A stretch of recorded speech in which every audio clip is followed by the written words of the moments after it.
करोड़ रुपए का घर या फिर 1 करोड़ रुपए का स्टॉक मार्केट में पोर्टफोलियो, कौन जीतेगा?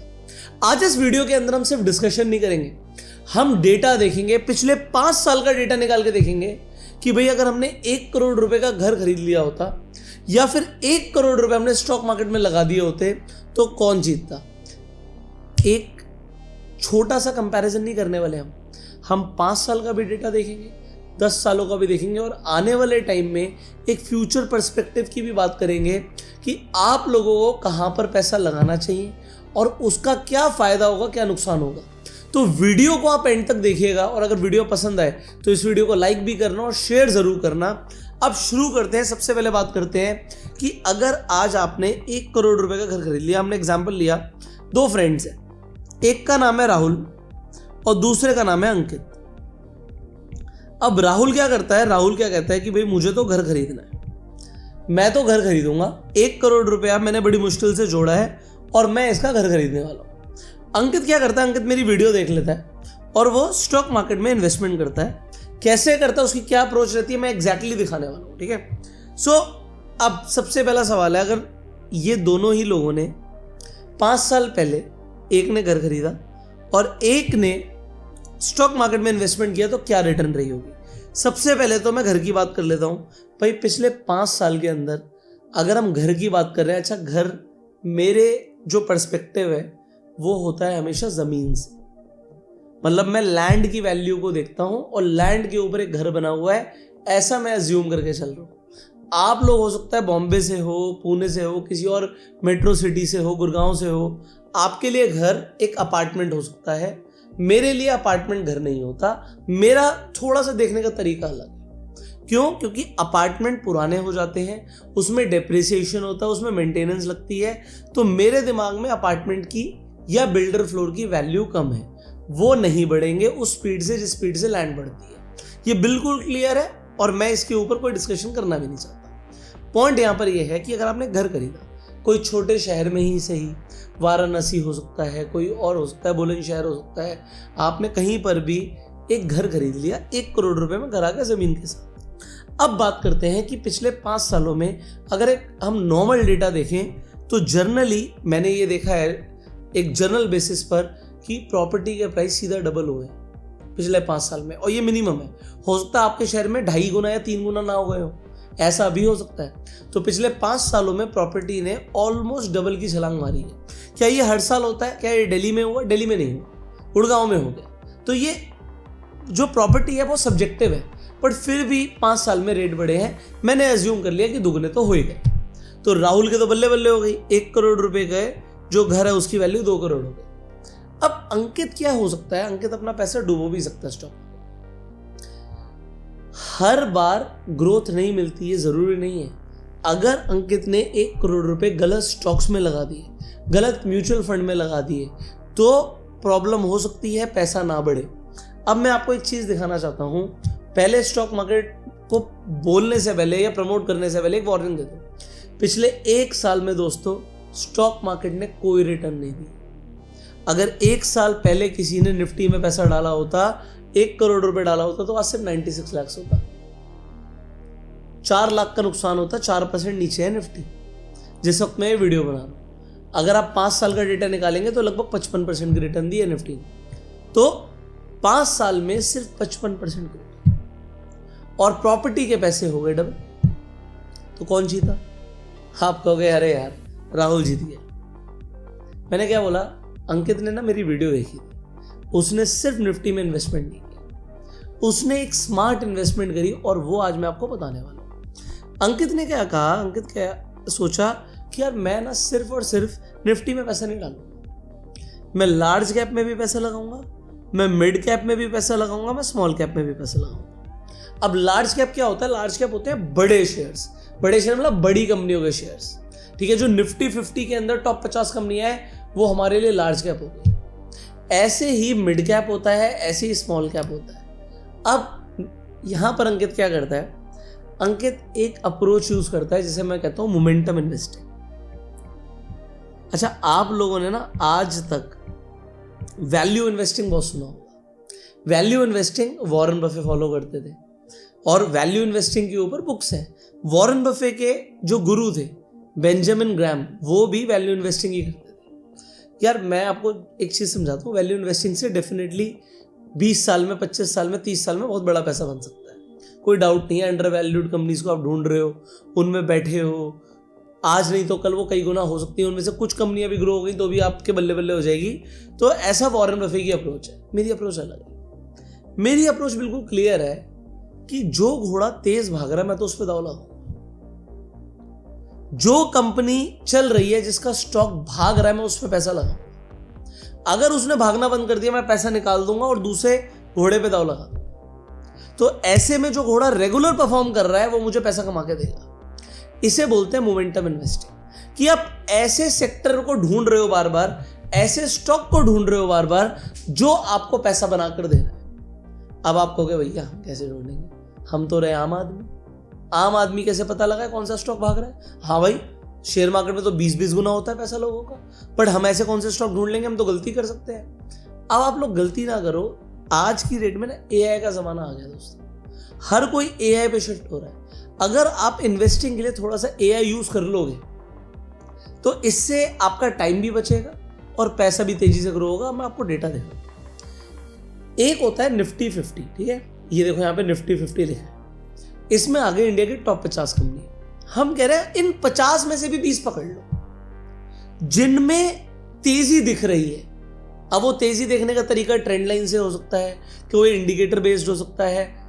हमारा तरीका क्या है, हमने एआई को काम दे दिया कि भैया तू निफ्टी 50 में से ना निफ्टी 20 निकाल दे, जो 50 में से 20 कंपनियां भाग रही हैं वो बता दे। तो इस एआई ने क्या किया, ये आप इन्वेस्टिंग प्रो पर जाएंगे तो आपको प्रोपिक्स एआई दिखेगा। इसने क्या किया, निफ्टी 50 में से निफ्टी 20 निकाल के दे दी। ये रहा, यहां पर क्लिक करोगे ना पोर्टफोलियो तो ये आ जाएंगे स्टॉक्स। अब ये क्या करता है, महीने में सिर्फ एक बार आपको बताएगा। यहां पर जैसे 1 जुलाई को आ गया कि भैया ये स्टॉक खरीद लो, एडिट, और ये जो रिमूव है इन स्टॉक्स को निकाल दो। तो आपने क्या किया, ये जो स्टॉक्स थे इन्हें निकाल दिया। जैसे 16% के लॉस पे भी काटना पड़ा, भाई नहीं चल रही कंपनी, बट जो कंपनी प्रॉफिट दे रही थी वो 42% के प्रॉफिट पे भी निकाली। तो प्रॉफिट पे हो या लॉस पे हो, उसने बता दिया इन कंपनीज को निकाल दो और इनको ऐड कर लो, और पूरा रैशनल बताया, पूरा लॉजिक बताया, पूरा शो मोर करके चेक कर सकते हो कि कौन से स्टॉक को क्यों खरीदने के लिए बोला गया। ओके हो गई बात। अब यहां पर अंकित ने क्या किया, अंकित ने पिछले 5 साल तक यही स्ट्रैटेजी फॉलो करी। इसके पास 1 करोड़ था, इसने पैसे को डिवाइड कर दिया। 33 लाख रुपए, एग्जाम्पल 33% के हिसाब से हम चलते हैं, 33% लगाया लार्ज में, 33 में लगाया मिड में, 33 लगाया स्मॉल में। अब आपके पास 1 लाख रुपए भी हो सकता है तो भी आप 33,000 इधर, 33,000 उधर, 33,000 उधर लगा सकते हो। ऐसा भी आप कर सकते हो। रियल एस्टेट में दिक्कत क्या है कि पहले तो करोड़ों रुपए होने ही चाहिए। स्टॉक मार्केट में ये चीज़ की ज़रूरत नहीं है। अगर आपके पास अभी तक स्टॉक मार्केट में ट्रेड करने के लिए, इन्वेस्ट करने के लिए डीमेट अकाउंट नहीं है तो एक फ्री डीमेट अकाउंट का लिंक मैं आपको डिस्क्रिप्शन और पिन कमेंट में दे रहा हूँ। आज ही जाके अपना अकाउंट ओपन कर लेना। जब आपका अकाउंट ओपन हो जाएगा तो ये भी चीज़ मैं आपको बता दूँ, वहाँ पे अभी रेफरल अर्न सेक्शन के अंदर अगर आप जाकर देखोगे तो 1500 रुपया पर रेफरल मिल रहा है। आपने अपने दोस्तों को भी रिकमेंड किया, 2 दोस्तों को रिकमेंड कर दिया तो 3000 की एक्स्ट्रा इनकम हो जाएगी आपकी। लिंक डिस्क्रिप्शन पिन कमेंट में। और अभी जो मैं आपको दिखा रहा हूँ सब समझा रहा हूँ। अच्छा, अकाउंट फ्री में खुलेगा। ये इन्वेस्टिंग प्रो जो है ये एक पेड सब्सक्रिप्शन है, ज़्यादा महंगा नहीं है। मैं आपको दिखा देता हूँ कि इसकी क्या कॉस्टिंग रहती है। प्राइसिंग एंड प्लान में आप जाओगे तो अभी इसमें 60% का ऑफ चल रहा है। यहाँ पर आपको 2 बेसिकली अलग अलग प्लान्स मिलेंगे, प्रो और प्रो प्लस। ज़्यादा महंगा नहीं है, महीने के 219 रुपये हैं प्रो के। इसमें आपको एक स्ट्रैटेजी मिलती है और प्रो प्लस में आपको 5 स्ट्रैटेजी मिलती है। प्लस आप यहाँ पर नीचे देख सकते हो बहुत सारे अलग अलग बेनिफिट्स हैं। सो ये जो मैं आपको बता रहा हूँ एआई की स्ट्रैटेजी, ये आपको लेने के लिए इन्वेस्टिंग प्रो का प्लान लेना पड़ेगा। इसका भी लिंक मैं आपको डिस्क्रिप्शन में कमेंट में दे दूंगा। बट एक अच्छी चीज़ बताता हूँ, क्योंकि आप मेरी वीडियो देख रहे हो, आप परिवार का हिस्सा हो, तो यहाँ पर जो आपको 60% डिस्काउंट दिख रहा है, चलो ये तो आपको मिल ही जाएगा। मैं जो नीचे लिंक दे रहा हूँ उसके थ्रू आपको 15% का एडिशनल ऑफ मिलेगा। एक प्रोमो कोड भी दे देता हूँ स्क्रीन पे, ये यूज़ कर लेना, 15% एक्स्ट्रा ऑफ हो जाएगा। सो वापस चलते हैं, हम अपनी निफ्टी की बात कर रहे हैं। सो भैया चलो, निफ्टी 50 ने तो हमें पता है पिछले 5 साल में 55% की रिटर्न दी, बट इस स्ट्रैटेजी ने 407% की रिटर्न दी। कमाल ही कर दिया, 407% की। और अगर आपको मेरी बात पे यकीन नहीं है ना, तो यहाँ पर 1 जुलाई की बात बोल रहा हूँ, 1 जून को जाके चेक कर लो इसने कौन कौन से स्टॉक्स को ऐड करने के लिए बोला था, कौन कौन से निकालने के लिए बोला था, और जो प्राइस यहाँ पर आया है वो उस दिन का प्राइस आपको स्क्रीन पर छपा हुआ दिखेगा। इसी तरीके से मई का देख लो, आप हर महीने सिर्फ महीने में एक बार, देखो मेहनत करनी पड़ेगी, स्टॉक मार्केट से पैसा कमाना और मेहनत भी ना करो, महीने में एक बार भी ना करो, ऐसा थोड़ी होता है। आपको इसने बता दिया कि कौन कौन से पोर्टफोलियो में स्टॉक्स है, इन्हें ले लिया। अब अगले महीने 1 अगस्त को आके आपने अलार्म लगा लो फोन में, एक रिमाइंडर डाल लो कि भैया 1 तारीख को मुझे बता देना मुझे क्या करना है। तो इसने 1 तारीख को आपको बता दिया इन स्टॉक्स को ऐड कर लो, इन स्टॉक्स को रिमूव कर लो। ऐसा आप करते रहना। तो अगर आप ऐसा करते रहते तो पिछले 5 साल में आपकी 407% की रिटर्न मिलती। Point number 1। बट अभी यहाँ पे बात खत्म हुई नहीं, क्योंकि यहाँ पर तो सिर्फ 33 लाख रुपए लगे थे, 33% पैसा लगा था। मिड कैप का अगर आप देखोगे पिछले 5 साल की रिटर्न मिड कैप 100 की है 141%। 141% तो बहुत बढ़िया रिटर्न होती है। ठीक है, अगर मैं यहाँ पे 1 करोड़ ही डाल दूं सीधा, ठीक है, हम इसमें चलते हैं, ये 10,000 है, 1 लाख, 10 लाख, 1 करोड़, एक ही है ना, ज़्यादा तो नहीं करती, दोबारा कर लेते हैं, गलती ना हो जाए। 1000, 10,000, 1 लाख, 10 लाख, करोड़। तो अगर आप यहाँ पर देखोगे तो 1 करोड़ के हो गए यहाँ पे 2 करोड़ 40 लाख। अगर कोई मिड कैप में 5 साल पहले पैसा डाल देता तो सिर्फ रियल एस्टेट में जो दुगना हुआ है उससे ज़्यादा यहाँ पर आपको 2 करोड़ 40 लाख रुपए बन जाता। ये थोड़ा मिलियंस के हिसाब से चलते हैं तो यहाँ पे 6 जीरो इस तरीके से हैं, वरना ये 2 करोड़ 40 लाख की है। ठीक है, अब अगर आप यहाँ पर देखोगे तो ये 6 करोड़ 40 लाख से ज़्यादा है, 6 करोड़ 46 लाख से ही। अब ये स्ट्रैटेजी क्या है, ये भी सेम ही स्ट्रैटेजी है मिड कैप की। पोर्टफोलियो यहाँ पर है और बाहर आपको बता रखे हैं हर 1 तारीख को कौन से स्टॉक लेने, कौन से निकालने। और यहाँ पर अगर आप देखेंगे तो रिटर्न निफ्टी से बढ़िया बनी है। यहाँ पर मिड कैप के टॉप 20 स्टॉक्स को पकड़ा गया है, अगेन मोमेंटम, जो भी मैं आपको बता रहा था। और सेम चीज करनी है स्मॉल कैप में, बट भैया स्मॉल कैप के शेयर जो होते हैं बहुत छोटे होते हैं, बहुत सस्ते स्टॉक्स होते हैं। अगर आप देखोगे 80 रुपये, चलो 1000 रुपये का महंगा स्टॉक हो गया, 200 रुपये, 800 रुपये, सस्ते स्टॉक्स होते हैं। बट यहाँ पर रिटर्न पिछले 5 साल की है 1100%। 1100%। इसका मतलब समझते हो दोस्तों, किसी ने अगर 1 करोड़ डाला होता तो निफ्टी स्मॉल कैप से उसका 1 करोड़ का 2 करोड़ होता। ठीक है जी, बट यहां पर अगर आप देखोगे इस स्ट्रैटेजी से 12 करोड़ हो जाता। तो इसी तरीके से हम यहां पर कुछ नहीं करते, या तो 33 लाख लिख दो या मैं सीधा रिटर्न को निकाल लेता हूं। तो अगर मैं परसेंटेज रिटर्न निकालूं तो स्मॉल कैप में सबसे ज्यादा रिटर्न बनी अंकित की 1144% प्लस। मिड कैप के अंदर उसकी रिटर्न बनी 546 प्लस, और निफ्टी 20 के अंदर रिटर्न बनी 407% की, 407% प्लस डिवाइडेड बाय 3। तो ये हो गई मोटा मोटा 700% की रिटर्न। इसका मतलब है कि 1 करोड़ के 7 करोड़। तो अगर कोई घर खरीदता तो वैल्यू डेफिनेटली 1 करोड़ की 5 साल के बाद हो जाती 2 करोड़, और यहां पर हो जाती 7 करोड़। अब आप कहोगे यार ऐसे थोड़ी हो ही जाती, तो आप कोई गारंटी ले सकते हो कि घर का रेट डबल हो ही जाएगा? गारंटी तो घर की भी नहीं है ना, हम तो इन्वेस्टमेंट लॉन्ग टर्म के लिए करते हैं। अब दोस्तों ये 5 साल का था रिजल्ट, अगर मैं इसे गलती से भी 10 साल या 20 साल कर दूंगा ना तो आपके होश उड़ जाएंगे। क्योंकि अगर मैं सिंपल सी बात करूं कि भैया 1100% की रिटर्न है, 1144 से 1100 पकड़ लो, 1100% की रिटर्न है, 5 साल में बनी है, तो 1 साल में उसने पैसा ऑलमोस्ट, मतलब क्या बोलूं, 220% की रिटर्न आ गई एवरेज। अब ये तो खैर नंबर एक्सेप्शनल है, बट स्मॉल कैप में ऐसा हो सकता है। लोग इसीलिए पागल होते हैं सस्ते स्टॉक्स के लिए, क्योंकि जो सस्ते स्टॉक्स होते हैं 10, 20, 50, 100, 200 रुपए के स्टॉक्स होते हैं वो 1000, 2,000 के हो जाते हैं। तो लोगों को लगता है स्टॉक मार्केट में बहुत पैसा है, बट वो गलत स्टॉक में पैसा लगा देते हैं। अब आपको कैसे पता लगेगा सही है? ये जो AI सॉफ्टवेयर है ये आपके लिए सिर्फ और सिर्फ मोमेंटम वाले स्टॉक पिक कर रहा है, और कोई ह्यूमन नहीं है ये कंप्यूटर है। इसे दिख रहा है हाँ ये भाग रहा है, ये हमारे लॉजिक्स पर फिट बैठ रहा है, इसलिए यहां पर इन्होंने ये रिकमेंड किया। और इसके बाद आपकी मर्जी है, मतलब मैं भी नहीं बोल रहा कि आपको ये लेना है, ये आपकी मर्जी है कि आपको इसे लेना है नहीं लेना। तो आप अपना दिमाग लगा के खुद से स्टॉक्स ले सकते हो।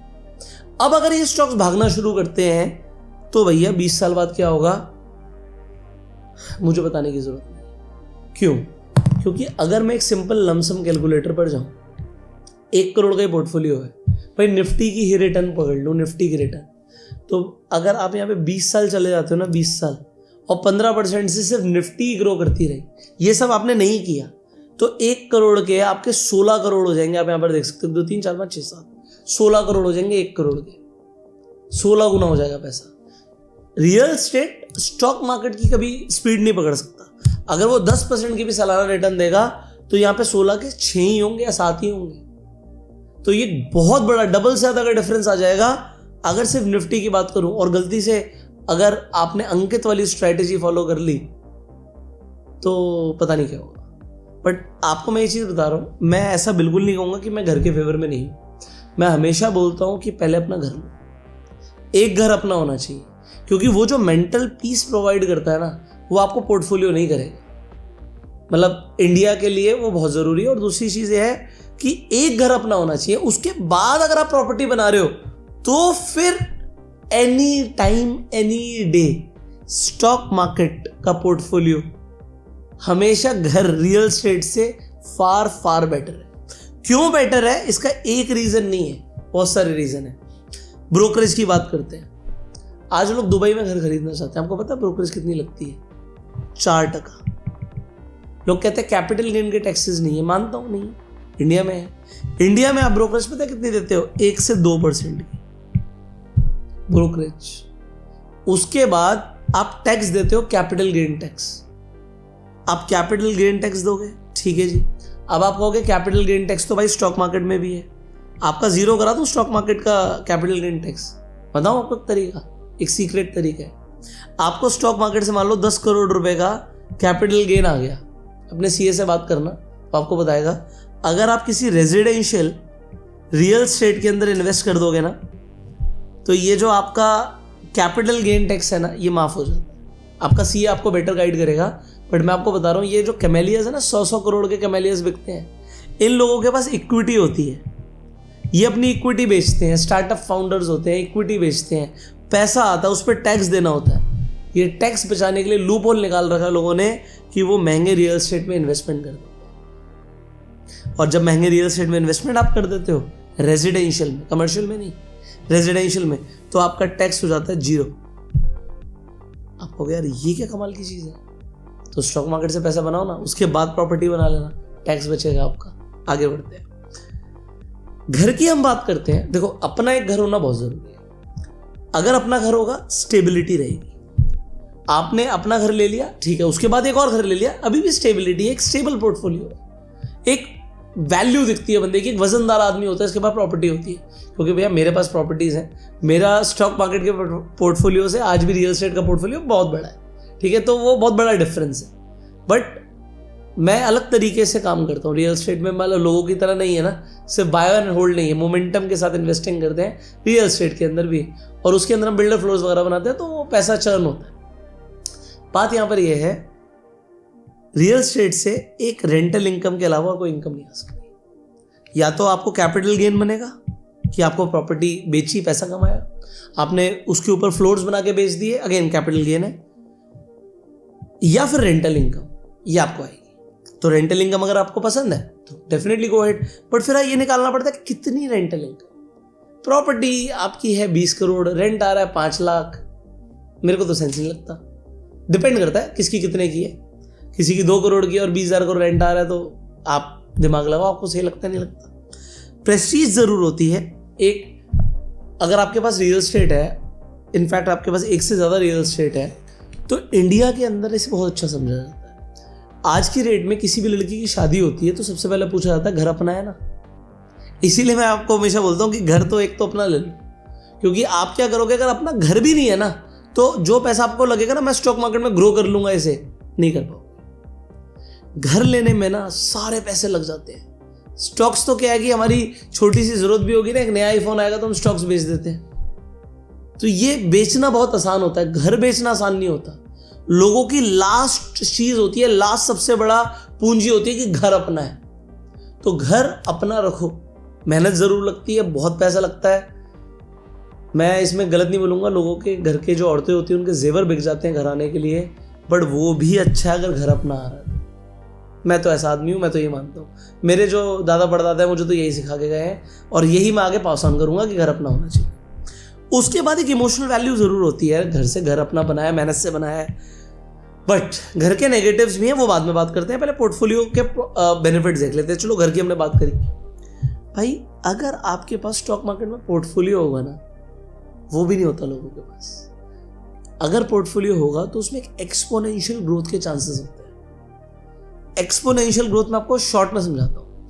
मेरा एक पोर्टफोलियो है, उसमें मैंने सिल्वर खरीद रखी थी और मॉन 100 एक ETF है वो खरीदा हुआ था, और पिछले 2-3 साल से मैंने उस अकाउंट को खोल के देखा ही नहीं।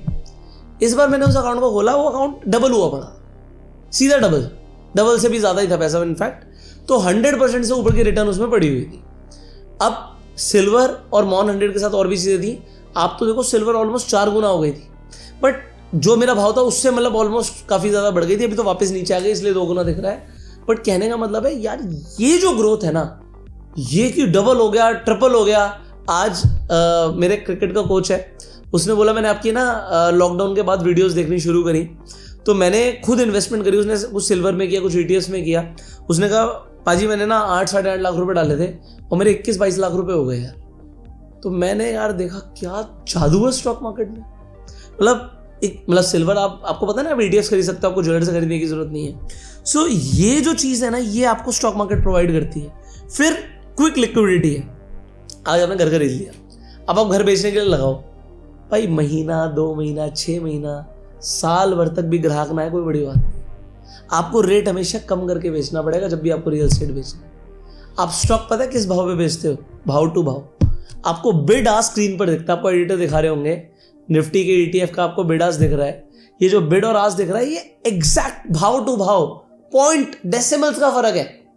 1 डेसिमल पे आपकी जितनी मर्जी क्वांटिटी बिक जाएगी। आपके पास जितनी मर्जी, मतलब आपके पास 50-100 करोड़ तक का भी अगर अमाउंट है तो 1 सेकंड में बिक जाएगा। 100 करोड़ रुपए का स्टॉक बेचना आपको, रिलायंस, HDFC, निफ्टी 20, ये जो ETFs की मैं बात करता हूँ, यूं बिकेगा यूं। 100 करोड़ तो मार्केट के लिए कुछ है ही नहीं, और 100 करोड़ का घर बेच के दिखा दो आप मुझे। 100 करोड़ के आपके खेत पड़े होंगे, कोई पूछता नहीं, आप बेच के दिखा दो। साल 2 साल तक ग्राहक नहीं लगता। और ये तो मैं बड़े अमाउंट की बात कर रहा हूँ, छोटे अमाउंट का नहीं लगता, उसमें टाइम लगता है। फिर वो ब्रोकरेज और कमीशन तो मैंने आपको बता ही दिया। यहां पर एक फाइनेंशियल फ्लेक्सिबिलिटी है। क्या फ्लेक्सिबिलिटी है भाई? सिल्वर अंडर वैल्यूड लग रहा है, सिल्वर खरीद ली। अब सिल्वर बढ़ गई, मुझे सिल्वर से पैसा निकालना है। स्टॉक मार्केट काफी गिरी हुई है, मुझे यहां लगाना है।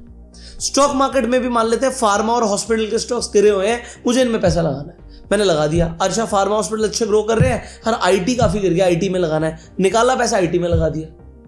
घर में ऐसे थोड़ी कर सकते हो आप, घर तो एक ही लेता है बंदा। आप बार बार घर ऐसे थोड़ी शिफ्ट कर सकते हो। यहां पर तो 1 दिन का काम है, बेचा खरीद दिया, एंड्रॉइड, इतना आसान है। इसके बाद भाई आपके स्टॉक मार्केट के पोर्टफोलियो की कोई मेंटेनेंस नहीं है। घर की लीपापोती करनी पड़ेगी, पेंट करना पड़ेगा, कभी प्लम्बर को बुलाना पड़ेगा, कभी कारपेंटर आएगा, कभी कोई काम होगा, कभी कोई काम होगा, वो घर में लगे रहेंगे भाई। वो घर मेंटेनेंस मांगता ही है। लैंड की बात अलग है। देखो मैं आपको आज भी समझा रहा हूं, घर लैंड के ऊपर होना चाहिए। अगर अपार्टमेंट में रहने का शौक है, रेंट पे रहो। अपार्टमेंट में रहने का शौक है, रेंट पे रहो। आगे बढ़ते हैं। घर की ना एक मेंटेनेंस है, जैसे मैंने आपको बताया। मैं तो सिर्फ ओनली लैंड को ही समझता हूं कि जिसमें कोई डेप्रिसिएशन नहीं आता है जनरली, वरना अपार्टमेंट जो होते हैं उसमें डेप्रिसिएशन आता है। और घर खरीदने का एक नेगेटिव पॉइंट क्या है कि अगर आप रियल एस्टेट में इन्वेस्टमेंट करते हो तो हर एक जगह स्ट्रक हो आप। कल को आपको मन किया यार मेरे को तो दुबई शिफ्ट होना है, मुझे तो सिंगापुर शिफ्ट होना है, मुझे तो कनाडा शिफ्ट होना है, फिर प्रॉपर्टी को बेचो। स्टॉक मार्केट में क्या है, कहीं भी चले जाओ दुनिया में, ये रहा फोन पे 1 मिनट में एक्सेस, ये लो जी बेच दिया, ये लो जी खरीद दिया। ऐसा थोड़ी होता है रियल एस्टेट में इन्वेस्टमेंट। और ये भी मैं आपको बता दूं, स्टॉक मार्केट में रेट्स होते हैं जो आपको लगभग 6% से ज्यादा का डिविडेंड देते हैं। रियल एस्टेट का प्राइस ग्रो होता है तो रेट्स तो ग्रो होते ही हैं, प्लस आपको डिविडेंड भी मिलता है। अब रेट्स के ऊपर अगर आपको अलग से वीडियो चाहिए तो कमेंट में आपको लिखना पड़ेगा REIT। जैसे ही आप रेट लिख देंगे मुझे समझ आ जाएगा कि आपको रेट्स के ऊपर एक अलग से वीडियो चाहिए। सो कमेंट्स में रेट्स लिखिए, अच्छा, मैंने अभी आपको रिट्स के बारे में बताया, पता नहीं मैंने फुल फॉर्म बोली नहीं बोली, बट आपकी नॉलेज टेस्ट कर लेते हैं।